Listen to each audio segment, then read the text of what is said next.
வணக்கம். நமது ஒளி தீபம் சேனலுக்கு ஆதரவு தர அனைத்து நல்ல உள்ளங்களுக்கும் நன்றி.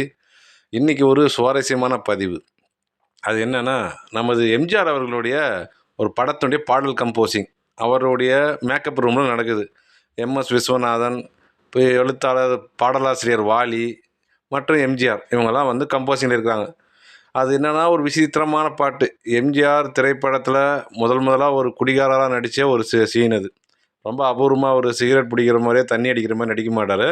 இது அந்த மாதிரி அபூர்வமான சீன். அதனால குடிச்சிருக்கிற ஒரு எம்ஜிஆருக்கு இன்னொரு நல்லா இருக்கிற எம்ஜிஆர் வந்து ஒரு மனசாட்சிப்படி அறிவுரை சொல்கிற மாதிரி ஒரு பாட்டு.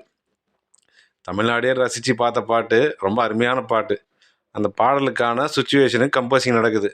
முதல்ல மெட்டை போட்டுறாரு எம்எஸ்வி. மெட்டை போட்டவுடனே வாலி வந்து நான் எழுதிட்டு வரேன்னு கிளம்பிடுறாரு. கிளம்பிட்டு அடுத்த நாள் தான் வர்றாரு. அவர் வழக்கம் போல் சீக்கிரம் வந்துடுறாரு. எம்எஸ் விஸ்வநாதன் அன்றைக்கி கொஞ்சம் லேட்டு. வந்தவர் நேராக பாட்டு எடுத்துன்னு போய் எம்ஜிஆர்ட்ட கொடுத்துட்றாரு. எம்ஜிஆர் படித்து பார்த்துட்டு ரொம்ப அருமையாக இருக்குது, இதே இருக்கட்டும்னு சொல்லிட்டார். அது என்ன பாட்டுனா, தைரியமாக சொல் நீ மனிதன் தானா. அந்த பாட்டு ரொம்ப ஹிட்டான ஒரு பாட்டு இல்லையா? அந்த பாட்டு தான். எம்எஸ் விஸ்வநாதன் வந்தோடனே ரொம்ப சந்தோஷமாக வாலி என்ன பண்ணியிருக்காருன்னா, இந்த மாதிரி இப்போ சின்னவருக்கு வந்து பாட்டு பிடிச்சிருச்சு, அதை சொல்லிட்டாரு. அதனால் நீங்கள் இந்த பாட்டு தான் அதுன்னு சொல்லி எடுத்து கொடுத்துருக்குறாரு. அவருக்கு பாட்டை வாங்கி பார்த்துட்டு ரொம்ப கோவம் வந்துருச்சு. நீ எதுக்கு அவர்கிட்ட காட்டின? நான் அவராக மெட்டு போட்டார். நீ என்கிட்டலாம் கொடுத்துருக்கணும் அப்படின்னா. இல்லை, அவர் முன்னாடி வந்துட்டார், அதனால் கொடுத்தேன். அவர் ரொம்ப பிடிச்சின்னு சொல்கிறாரு, அதனால் நீங்கள் இதே வச்சுக்காங்க அப்படின்னு சொன்னாராம். அதெல்லாம் முடியாது, நான் அவராக மெட்டு போட்டார், இது ஒத்து வரல, பாட்டு சரியில்லை, வேறு எழுதி கொடுன்னு கேட்டாராம். வாலிக்கு இவருக்கும் வாக்குவாதம். வாலிக்கு எப்பவுமே ஒரு குணம், அவருக்கு சரின்னு பட்டுச்சுன்னா விட்டு கொடுக்க மாட்டார், வாதம் பண்ணுவார். பாடி பார்க்கும்போது எல்லாம் கரெக்டாக தான் இருக்குது, உங்கள் பொட்டிக்கு அடங்குது இல்லை, நீ வீண் பிடிவாதம் பிடிக்கிறீர் அப்படின்னு சொன்னாராம். அதெல்லாம் எனக்கு தெரியாது, எனக்கு இந்த வரிகள் பிடிக்கல, மாற்றுன்னு. இப்போ எம்எஸ்வி வழக்கமாக அப்படி யூகா பார்க்குறவர் கிடையாது. அன்றைக்கி அப்படி பேசிக்கிறாரு. அது என்ன ஒரு பாதி யூகா இருந்தாலும் பாதி இன்னொரு காரணம். அது அவர் பின்னாடியே சொன்னார்.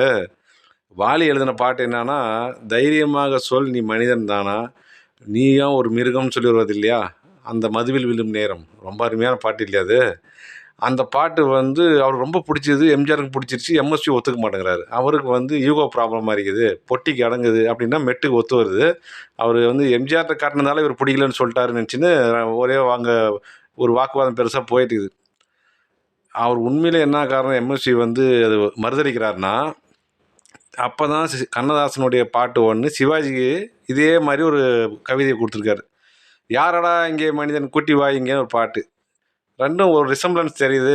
ரெண்டு துருவங்கள். நாளைக்கு வந்து பிரச்சனை ஆச்சுன்னா 2 பேரும் வாலிபால், ஃபுட்பால் மாதிரி இந்த பக்கம் அந்த பக்கம் என்ன தான் துரத்துவாங்க, எதுக்கு இந்த பிரச்சனைன்னு சொல்லி அவர் இந்த வரிகளே வேணாம் வேறு மெட்டே போடுறேன்னு சொல்லி ஒரு ரொம்ப மோசமான ஒரு ஆர்கியூமெண்ட் போயிட்டுருக்குது. இதை கவனித்த எம்ஜிஆர் என்ன பண்ணார்னா, எம்எஸ்வை கூப்பிட்டாராம். வா, ஏன் ஒரு மாதிரி ஆகுது, ஏன் நீ எப்பயுமே பண்ண மாட்டேன், என்ன விஷயம்? அவர் வந்து மெதுவாக இந்த விஷயத்த சொன்னாராம். அது கேட்டு யோசனை பண்ண சின்ன எம்ஜிஆர் என்ன பண்ணாராம், எங்கள் சிவாஜி பாட்டை கொஞ்சம் பாடி காட்டினாராம். அவர் போட்டு காட்டினாராம். சரி, எனக்கு போட்ட மெட்டை பாடி காட்டினாராம். இது தைரியமாக சொல் நீ மனிதன் தானான்னு அந்த பாட்டு. ரெண்டையும் கேட்டு பார்த்துட்டு, இதுக்கு அதுக்கு சம்மந்தமே கிடையாது, நீ ஏன் போட்டு குழப்பிக்கிற, எது வந்தாலும் நான் பார்த்துக்கிறேன், இந்த பாட்டு தான் நல்லா இருக்குது போடுன்ட்டார். அதுக்கப்புறம் தான் அவருக்கு வந்து திருப்தி வந்ததா எம்எஸ் விஸ்வநாதனுக்கு. இதில் ஒரு விஷயம் என்னென்னா, இந்த படத்தில் வாலி சில வரிகள் வந்து எந்த காலத்துக்கு பொருந்துகிற சில வரிகளாக எழுதியிருப்பார். என்னென்னா, பொருள் வேண்டி திருடச் செல்வாய், பெண் பெற வேண்டி விலையை சொல்வாய், துணிவோடு உயிரை கொள்வாய், எதற்கும் துணையாக மதுவை கொள்வாய் அப்படின்றது உண்மையான விஷயம். சிறைச்சாலைகிற பல பேருக்கு இது பொருந்தும். அந்த நேரத்தில் தெரியாமல் பல தவறுகள் பண்ணக்கூடிய விஷயம்.